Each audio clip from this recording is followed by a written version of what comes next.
when the lights go out, when you toss the Bible into the garbage bin.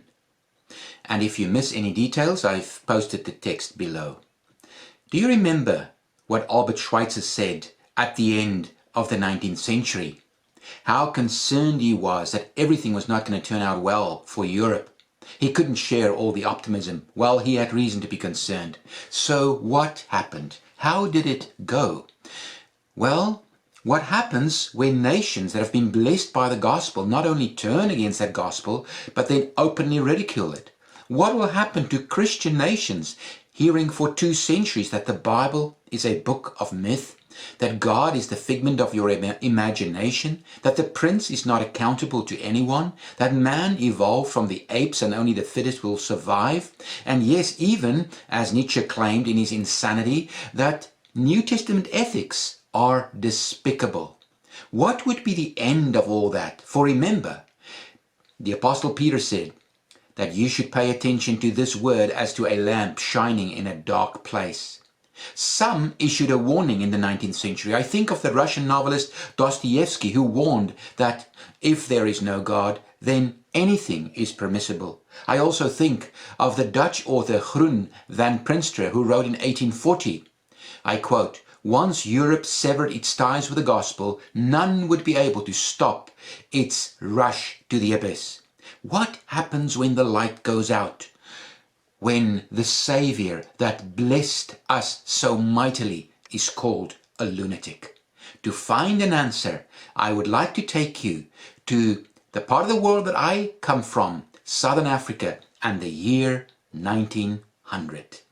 So first we are going to look at the Anglo-Boer War, or the so-called South African War. Now, during the 1840s, Dutch, French, Protestant farmers called the Boers moved into a mostly vacant interior of South Africa north of the Orange River in an effort to escape British control. And there they established their own 2 republics. By 1854, Britain had guaranteed these 2 Boer republics the right to rule themselves without British interference. But then, by the 1880s, the richest deposits of gold and diamonds anywhere in the world were found within these 2 republics. Just imagine what then happened.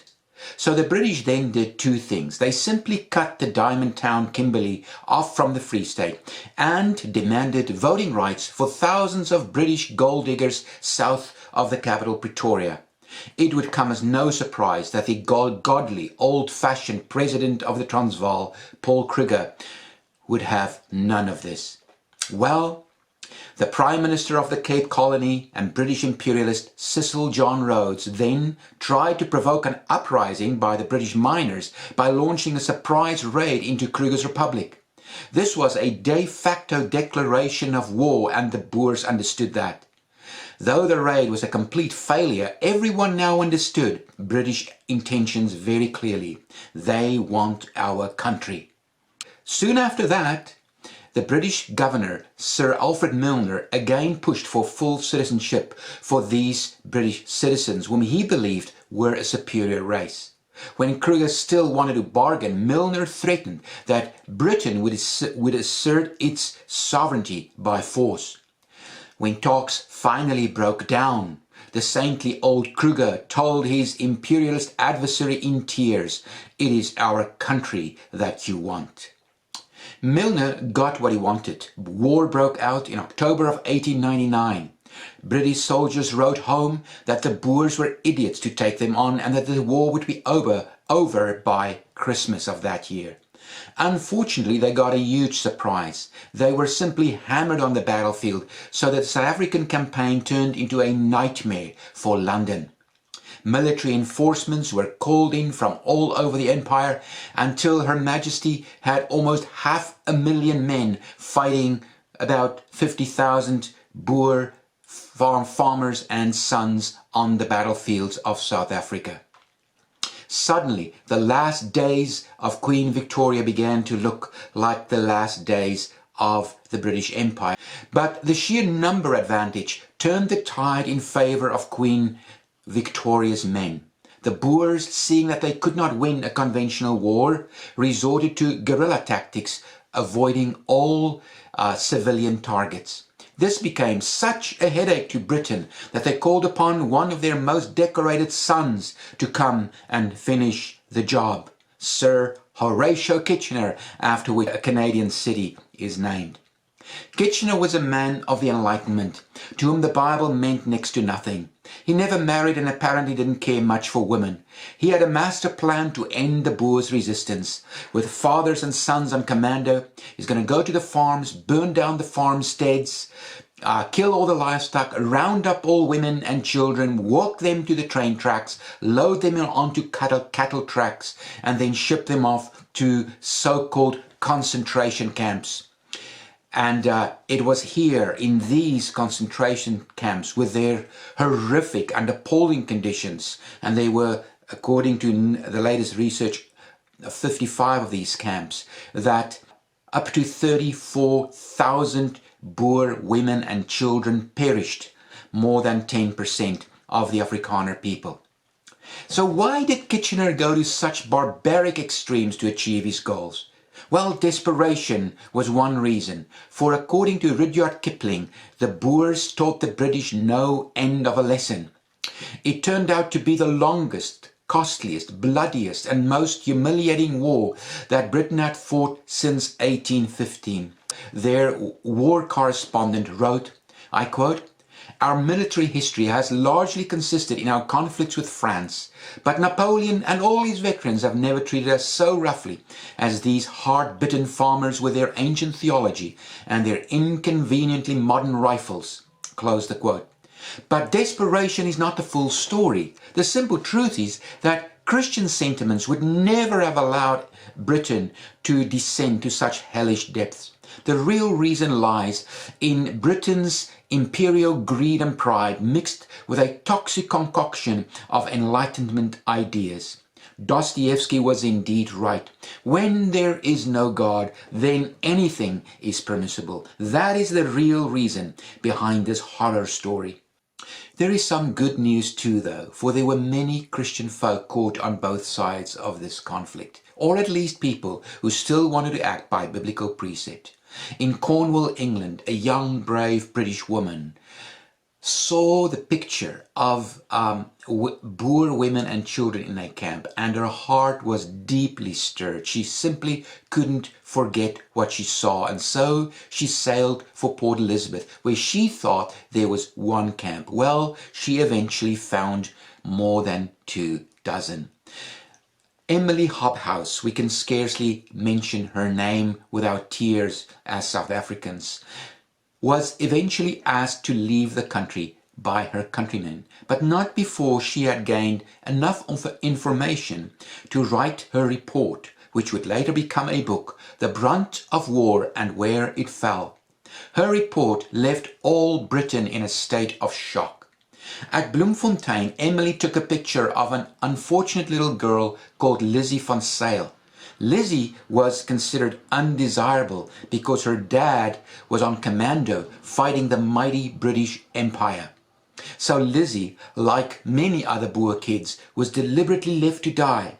The censors considered this picture too graphic for a British public in 1901. But let us pause again quickly. What's going on here? Do you remember Lessing's ugly broad ditch of last time, separating modern enlightened man from the gullible backward people from biblical times? Well, from that perspective, Lizzie, her mother, and President Kruger were on the far side of Lessing's ditch, still believing the Bible and trusting a loving Saviour, while Milner, Kitchener and their type were on this side of the ditch. But we will soon see where the real chasm ran. First of all, we have to move to another tragic story, to German Southwest Africa around the year 1900. So we go to the German-Herero War of 1904. German Southwest Africa, that is what Namibia was called at the time of the Anglo-Boer War. For some background, let's quickly go a little bit into the 19th century. The German Empire was on the rise and looking for Lebensraum for its growing population. The vast semi-arid space north of the Orange River in the Cape Colony beckoned as an ideal opportunity. The only problem was that the Herero and the Nama people were living there for many years already. By the end of the 19th century, these two nations numbered around 80,000 and 20,000 respectively. So how would the Germans go about to obtain their land and their cattle, mind you? I have in my possession a 150-page report published in 1918 by the Office of the South African Administrator in Windhoek, Namibia. The details are staggering. What the Germans did was to offer the local tribes protection in exchange for their sovereignty, promising to uphold their native values, which never happened. The local chief, however, had little choice whether he would accept this offer, because it came on order from the Chancellor in Berlin. The Germans also offered these chiefs loans, which they didn't ask for and often could not pay. And when they didn't pay back in time, their master simply came and took their cattle far in excess of the outstanding loans. Justice was especially corrupt. The report is filled with the most disturbing stories and pictures illustrating the total disregard of justice in Windhoek. Here is one example. When the well-respected Hendrik Witbooi, chief of the Nama, refused to accept protection because he considered Christ, his Lord, a far better protector, the Germans were not impressed. And so, to make an example of Witbooi, the Germans attacked his village at Hornkrans early one morning when Witbooi was still sipping away at his coffee. Witbooi, an experienced warrior, expected decent people to issue a formal war declaration. But his attackers evidently did not belong to such a category of decent people. In the wake of the unprovoked attack, with dead bodies and cattle lying everywhere, scattered over the ground and huts burning, Witbooi's daughter told the enemy point blank, "I heard you came from across the ocean to declare war against my father. Today the victory is yours, but very soon he will return like a lion and take revenge on you." That, of course, couldn't happen because Witbooi lost almost everything except for his life. His worn-out Bible was even taken to Berlin for a museum. The result of it all was the alienation of all the native people from the German authority. And so, when the German governor eventually struggled to control the rambunctious Herero, Berlin acted as London before. They called on one of their most decorated soldiers to come and finish the job for them. Entered Lieutenant General Lothar van Trotta, a colonial veteran of wars in East Africa and China. When von Trotta arrived, hostilities had ceased. The Herero had fled to the Waterberg region to await peace talks. Von Trotta, however, was not interested in peace and determined to annihilate them with one blow. One August morning in 1904, he ordered his 1,500 troops to attack the 5,000 poorly armed Herero men embedded among 40,000 of their people at the foot of the mountain. It came as a complete surprise. By late afternoon, the Herero were defeated. The Germans deliberately allowed them a way of escape into the Kalahari Desert, knowing that it would lead to their certain starvation and death. In their flight from German firepower, many thousands of men, women and children and many elderly died of exhaustion and thirst. Von Trotta then issued his infamous extermination order, which read, "Within the German boundaries, every Herero, whether found armed or unarmed, with or without cattle, will be shot. I shall not accept any more women and children." And that is exactly what happened. The stories are too sad to tell. The order stood for 2 months until it was replaced by, guess what? According to Encyclopedia Britannica, the Germans then followed the recent British example in South Africa. Round up the enemy, combatants as well as civilians, and confine them to concentration camps. And there, like in South Africa, most of these Herero people died due to the horrific circumstances. In October 1904, the southern Nama also revolted and, like the Herero, were taken to concentration camps on trucks. The vast majority of them to Shark Island near Lüderitz. The train tracks leading into Shark Islands look eerily like those leading into Auschwitz and Dachau today. This picture was taken by my in-laws in Lüderitz a few years ago. It is most probably a Nama skull of 100 years ago. At the end of the German campaign, the Herero nation was reduced by 80% and the Namas by 50%. So what is the moral of the story here? Both of these wars came about by the stronger party, yes, the invaders' greed and pride. Both of them were unprovoked. As such, they were already unjust wars. But then, in both cases, a line was crossed. Out of desperation and frustration, the aggressor resorted to total war, going for women, children, and even the elderly. Let us not forget, though, in the case of Germany, apology was made to the victims a century later. In the case of Britain, not yet. My thesis is this: it could never have happened on the basis of a Christian worldview. Not even nominal Christians could have done this. The only possible explanation is that 200 years of anti-Christian Enlightenment propaganda lay behind it. This is what happens when you exchange the truth for a lie. What makes it even more sad is that Germany and Britain were the two largest sources by far of missionaries to Africa by this time, so that these wars also left many Western hearts broken. Here is a plaque of John 15:5 made by my German great-grandfather in South Africa. So where was the real divide here? Let God's prophet tell us. No longer will the fool be called noble, nor the scoundrel be highly respected. For fools speak folly, their hearts are bent on evil. They practice ungodliness and spread error concerning the Lord. The hungry they leave empty, and from the thirsty they withhold water. Scoundrels use wicked methods. They make up evil schemes to destroy the poor with lies, even when the plea of the needy is just. But the noble make noble plans, and by noble deeds they stand. Or, as Proverbs says, a righteous man hates falsehood, but a wicked man acts disgustingly and shamefully. That is where the true chasm lies. And that is why Emily Habermas became the true hero of Britain, and why Hendrik Witboy's face is on banknotes today, while Paul Kruger drew crowds far greater than anyone could dream about in Europe by 1900, and why the tough Boer general Jan Smuts was considered the wisest negotiator at Versailles, and why later even Churchill wished that Smuts could succeed him should he perish during the war. In some way or another, these folks, acting from a biblical worldview, even without knowing it always, exhibited true righteousness and wisdom.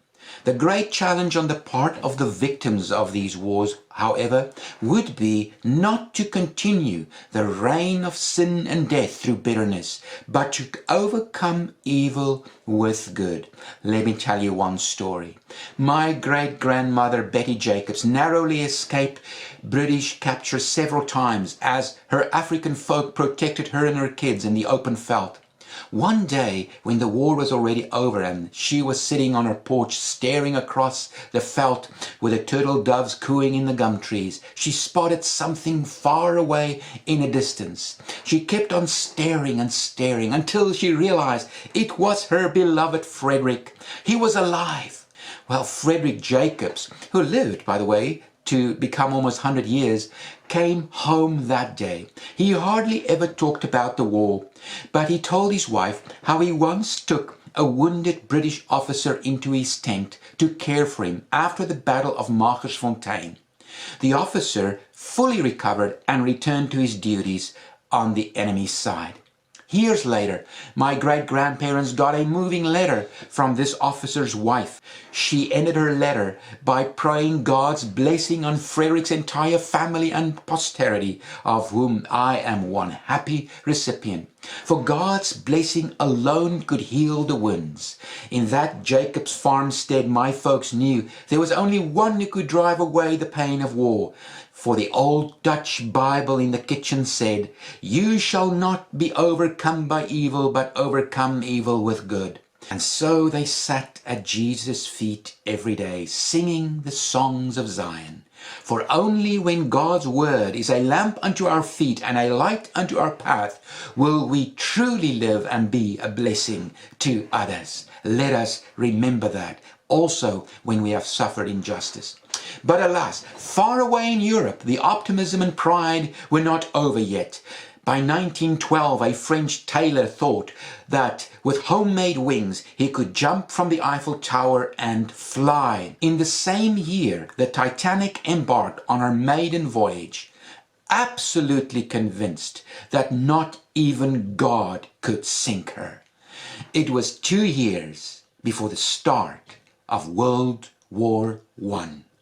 Until next time, may the Lord bless you and keep you close to His Word and to Himself. Goodbye.